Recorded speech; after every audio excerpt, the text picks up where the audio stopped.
Welcome to Mutual of Omaha's Wild Kingdom. I'm Peter Gross, co-host of the original Wild Kingdom with Marlin Perkins and Jim Fowler. In the early days of filming wildlife, as you'll see tonight, researchers had to capture animals in order to observe and learn from them. But that's no longer the case today. Modern technology such as drones and satellite tracking offer new ways to study animals in their natural habitat with less intrusion from human touch. Wild Kingdom set the gold standard for nature programming and introduced generations of young people to the wonders of the natural world. Fortunately, the successful research that began with our original series helped many animals make a comeback from the threat of extinction.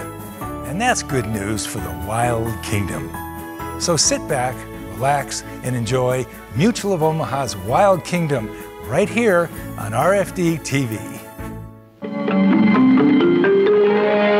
Mutual of Omaha's Wild Kingdom is presented by Mutual of Omaha, people you can count on.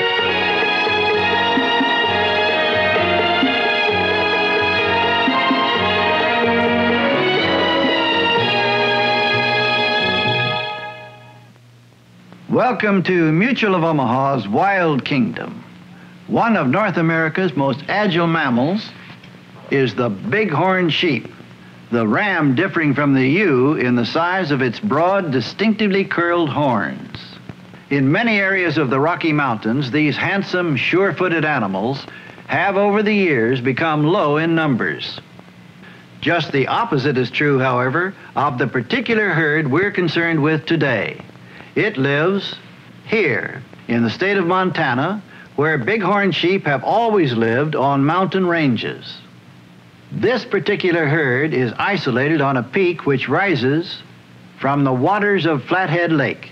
The mountain surrounded by water is called Wild Horse Island, and here a pair of bighorns were released in 1939. Since then, the sheep population has increased so remarkably that now food is scarce and the threat of winter kill looms. To prevent this, the excess sheep must be trapped and relocated. Recently, I was invited by the Montana Department of Fish and Game to participate in their relocation operation. A trap was erected on a low slope of the island. The plan was to locate the herd on the peak above and then drive the animals down the mountain between these outstretched arm-like fences, and then into the mouth of the trap here. Though most of the herding would be done by helicopter, the day's project began by boat under the first light of a beautiful mountain dawn, as we set out to save the bighorn.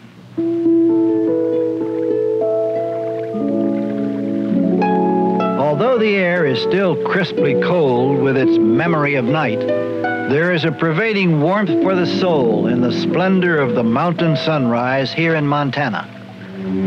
We had hoped for a clear day for our operation, and it appears we will have it. The boat which will take us from the mainland here out to Wild Horse Island is being operated by the Montana Fish and Game Department Boat Safety Officer, Don Malmberg. Don says that Flathead Lake has numerous islands close to shore, but they're mostly pretty small. Only the one we're heading for, Wild Horse, is large, with around 2,700 acres. It's farthest from shore, but it still won't take us very long to run there.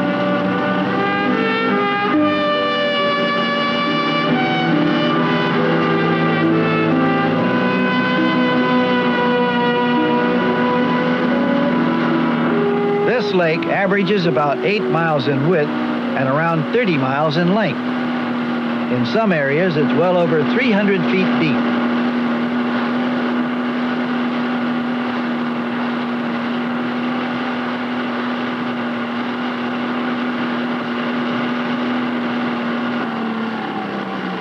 It's become full daylight by the time we reach the shore of Wild Horse Island. Later on, we'll be using this boat again to transport sheep we've captured.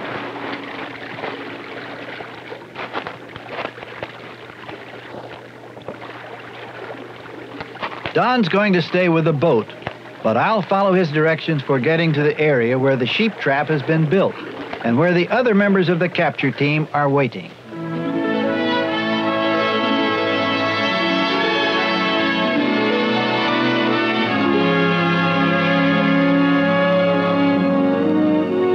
From this island I'm on, snow-covered mountains on the mainland are clearly visible.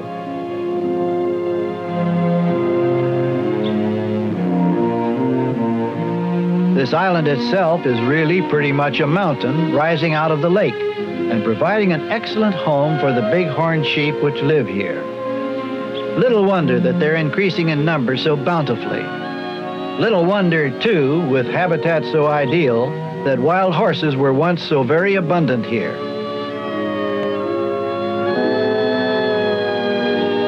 Now, according to the game management men, only one horse and a mule remain on the island.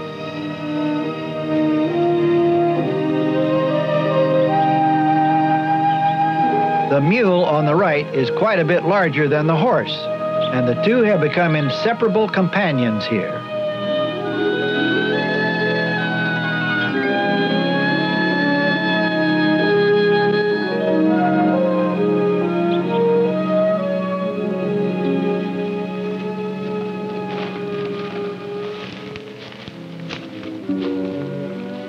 Close to the summit on the next slope, a large group of bighorns has gathered.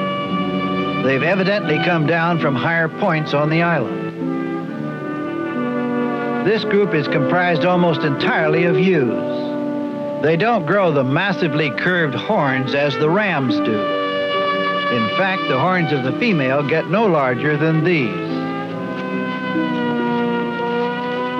Relocation of some of these females prevents overpopulation, which destroys the habitat and causes winter kill. This is privately owned land. Without the cooperation of the owner, the trapping would be impossible. I'll continue now to where the wildlife men have erected the sheep trap. Atop this first slope, I've come to the area of the main enclosure of the trap. Here, I meet the regional game manager, Dick Weckworth, and the trapping foreman for this sheep capture and relocation program, Jim McLucas. It's Jim who designed the trap and who now explains how we'll try to drive the bighorns into it. Dick Weckworth says the helicopter is all ready to go, so we may as well begin the operation right now.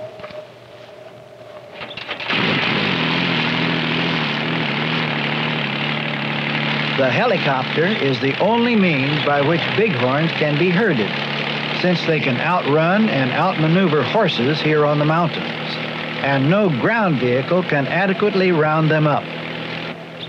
Warden Ron Carlson takes position in a tree alongside the neck of the trap, while McLucas stays below. When the sheep pass them, they'll run out and prevent any retreat. Now there's nothing left to do but locate the animals we're after, and under the skilled piloting of Bob Schellinger, herd them down from the upper slopes of the mountain to the trap.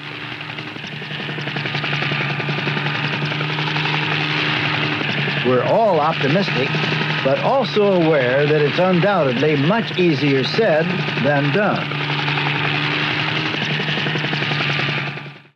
As yet, we haven't located the bighorns, but we should be encountering at least some scattered groups of the main herd of sheep very soon.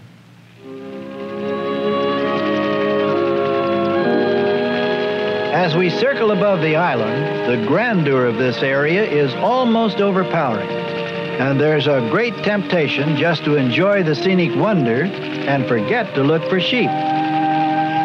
But we've got a job to do, and so for now, we put admiration of the scenery aside and concentrate on finding bighorns.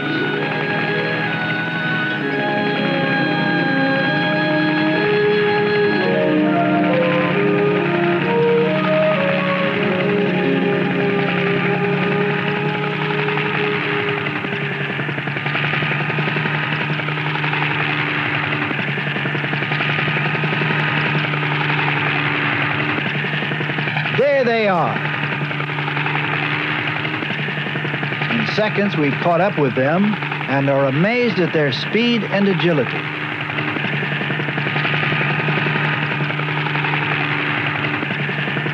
This group, unfortunately, is made up entirely of rams, and it's ewes that we're after today for relocation.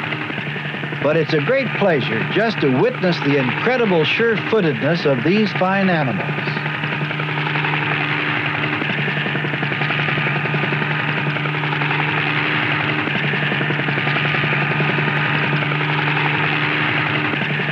We'll let these rams go and concentrate on locating the females, which ought to be close by. We've found them. This seems to be the main body of the Wild Horse Island Bighorn sheep herd. They're scattered now, but the rams and ewes are joining, and so we'll try to drive all of them into the trap.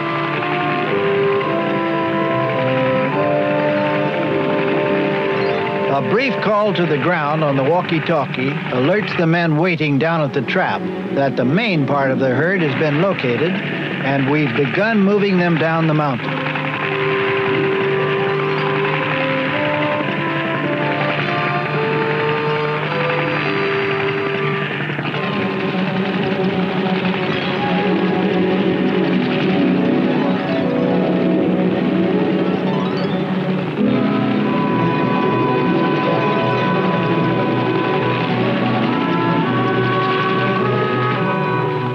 The ground crew is all set to move as soon as Jim McLucas gives the word.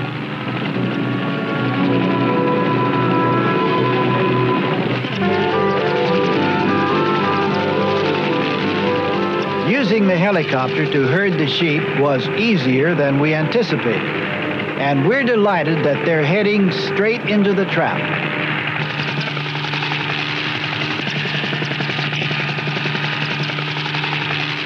We've gotten them down to ground that's level enough for one of the Fish and Game Department trucks to join us in herding the animals.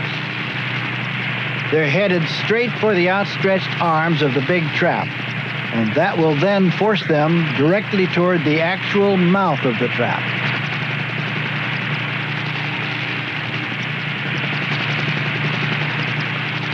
This is the critical moment. And now our luck changes. The herd is splitting.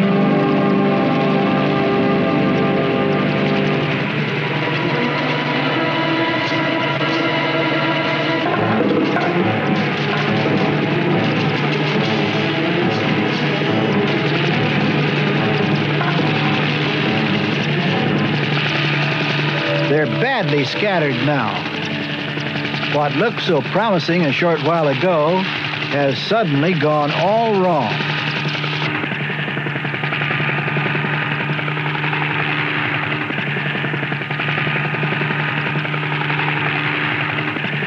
They're getting into the trees now, and when that happens, there's no way to herd them from the helicopter.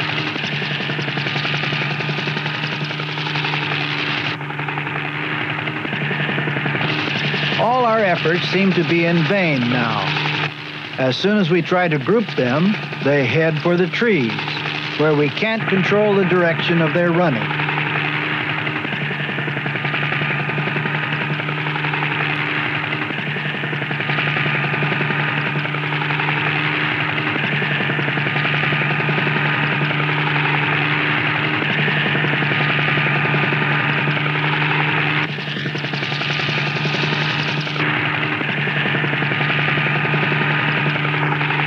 It's obvious we won't get the mass of the herd bunched up again, because some of the bighorns are stopping under the trees or along rocks.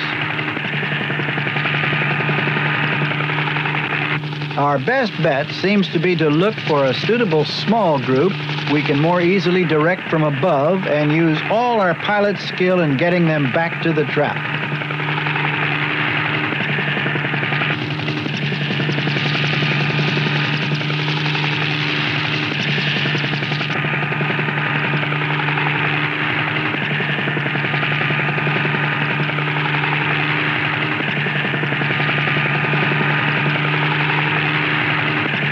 Again, it's rams we encounter first. And while they're a joy to watch as they run over this terrain, they're not the animals we want. So we'll just have to continue our search for ewes and hope that we can get them headed in the direction of the trap.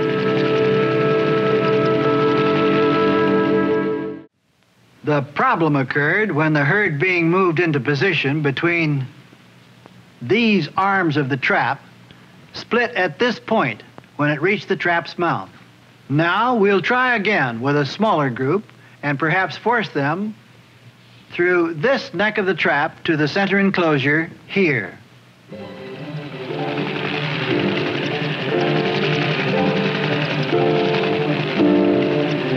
As we see it now, our mistake was in trying to direct much too large a herd at one time. We'll rectify that error by concentrating on just a very small group of exactly the kind of animals we want to capture and relocate, keeping them well under control below us.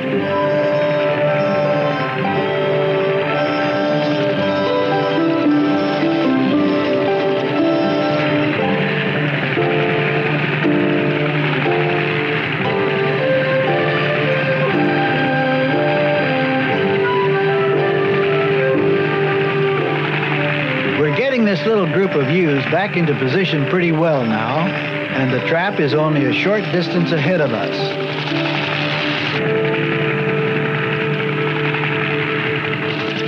They're entering the mouth of the trap now. In just another moment, we'll have driven them past the place where McLucas and his men are hidden in the neck of the trap. Looks like we have them this time. The men running with the burlap strip will keep the sheep running until they're in the enclosure.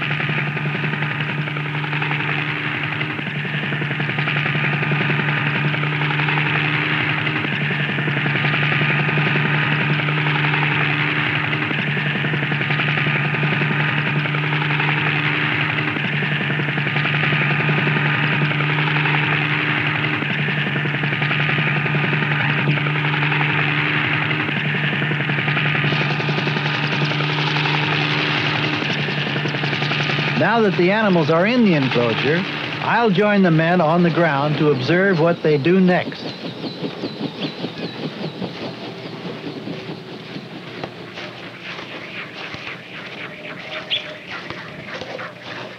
We're all pleased with the results of the second effort, and we won't waste any time getting the animals one at a time safely into the light but strong canvas boxes and take them to the research camp located on the mainland.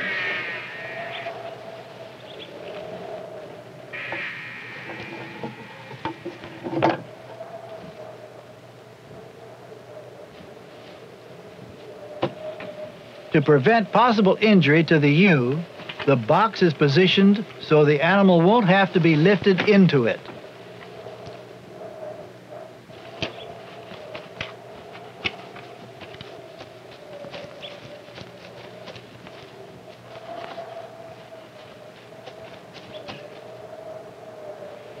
The ewes are slightly nervous, of course, but not badly frightened, and they're calming down rapidly. We don't have to worry that we might be charged by the ewe, but the game management men must be careful not to allow the animal to accidentally injure herself through fruitless struggling. Thus, they keep her well under control at all times.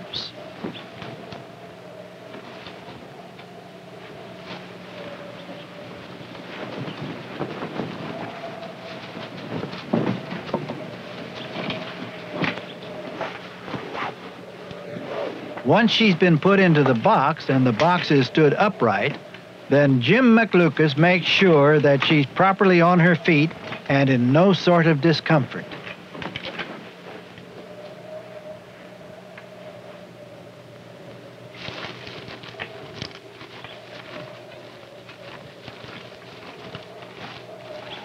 Part of the reason the sheep need to be relocated is that they have few enemies on the island and live for around 15 years.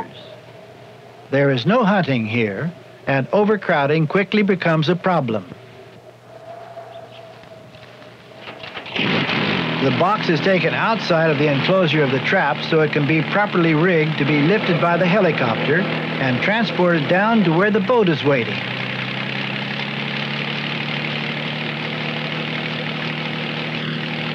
We have to make sure that all the straps and hooks are very secure and there's no danger of anything pulling loose. Also, the box must hang evenly beneath the helicopter. Everything's checked, and the sheep is in excellent condition. So it looks like we're all set for the short flight down to the water's edge.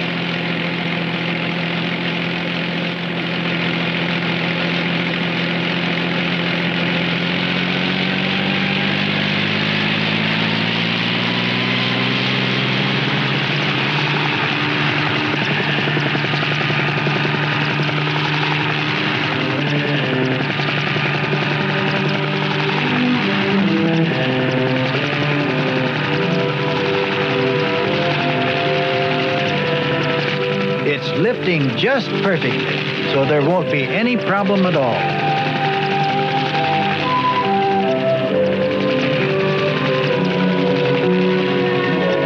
The box is in a very level suspension, just as we wanted it to be, and we'll have this first sheep safely in the boat in less than 2 minutes.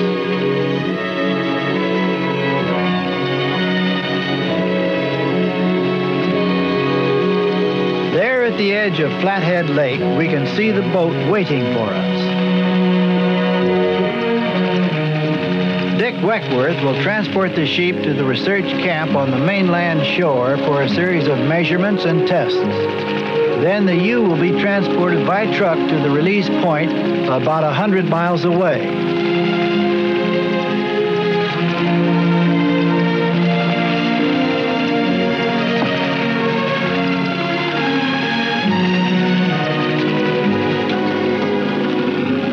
By the time Dick comes back here with the boat, we'll have another of the Bighorn ewes in a box ready for him.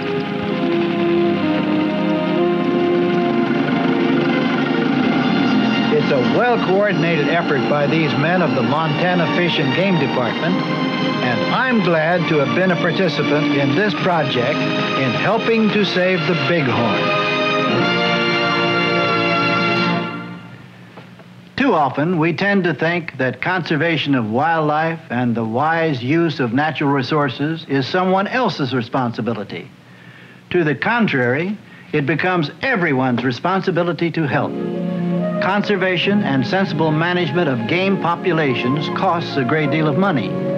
Not all of us can actively work in the field to support wildlife, but we can all support the people who do. Many people help through the funds they expend on license fees, permits, and other such revenue sources, which allow the various state fish and game departments to do their important work for all of us. Others help by supporting their favorite conservation organization. It's in this way that we all share in the never-ending task of helping to preserve the wild kingdom. Mutual of Omaha, people you can count on, has presented Mutual of Omaha's Wild Kingdom.